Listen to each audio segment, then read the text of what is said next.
الحمد لله رب العالمين الرحمن الرحيم مالك يوم الدين إياك نعبد وإياك نستعين اهدنا الصراط المستقيم فجعله غثاء الله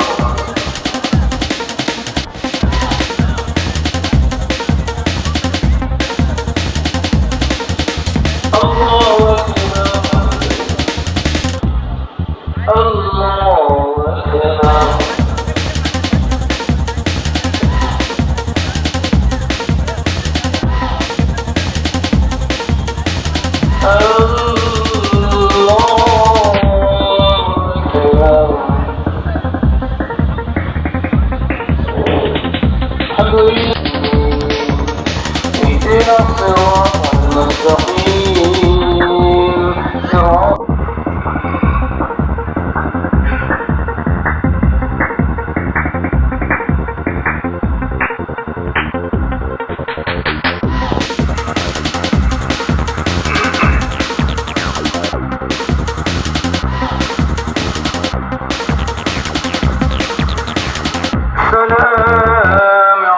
அலைக்கும். நான் ஜேஎம் பஷீர்.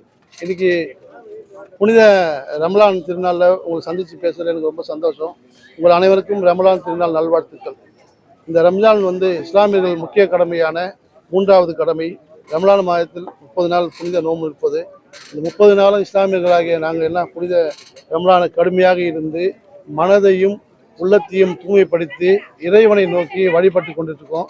இந்த ரமலான் மாதத்தில் உங்கள் அனைவரையும் சந்திப்பதில் எனக்கு மிகவும் சந்தோஷம். பத்திரிகையாளர் உங்களுக்கு ரமலான் திருநாள் நல்வாழ்த்துக்கள்.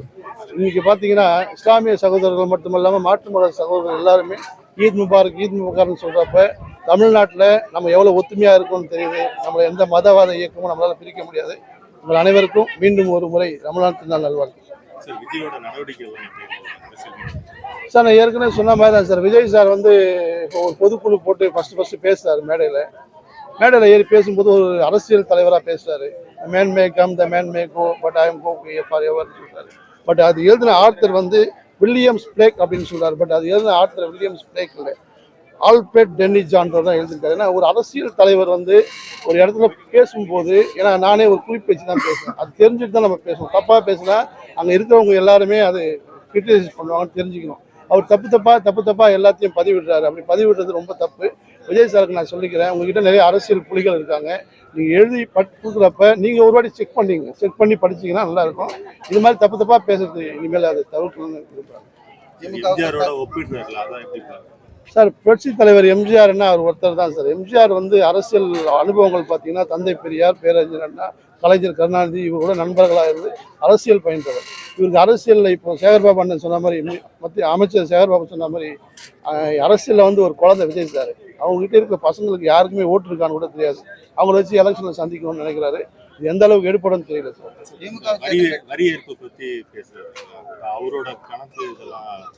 வரி ஏய்ப்பு ஜிஎஸ்டி பற்றி பேசுறாரு. பட் அவங்களே மேடையில் சொல்கிறாங்க, நாங்கள் 500 கோடி சம்பளம் வாங்குறோம், 1000 கோடி சம்பளம் வாங்குறோம்.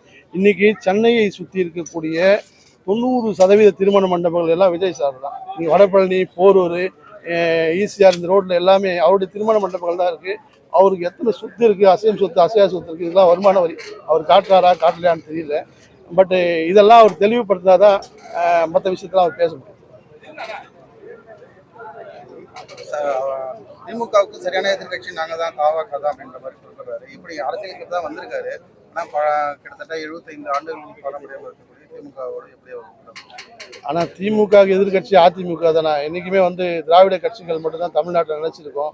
அவங்க வேணால் பேருக்கு சொல்லிக்கலாம், நானும் ரவுடி தான் அவங்க சொல்லிக்கலாமே தவிர, தாவேக்கால இருக்கிறவங்களுக்கு எத்தனை பேருக்கு ஓட்டு இருக்குன்னு அவங்களுக்கே தெரியாது. ஓட்டு இல்லாதவங்களை வச்சு நான் வந்துடுவேன்னு சொல்கிறது எந்த அளவுக்கு நடக்குன்னு தெரியல. விஜய் சார் அவருடைய தன்னம்பிக்கையை அவர் வெளிக்காட்டுறாரு. பட் தேர்தல் முடிவு பண்ணோம், அவருக்கு என்ன பரிசு கொடுக்கணும்னு சொல்லி தேர்தல் தான் முடிவு பண்ணோம். ஆனால் தேசிய தலைவர் இப்போ டைட்டில் போட்டுட்டு இருக்கேன். இந்த மாதம் ரிலீஸ் டேட் வந்துடுவேன். நான் அடுத்தது ஒரு பெரிய படம் பண்ணிட்டு இருக்கேன். அதையும் நான் விரைவில் அறிவிக்கிறேன். தேங்க்யூ. நான் எல்லாருக்கும் ரம்ஜான் நல்வாழ்த்துக்கிறேன்.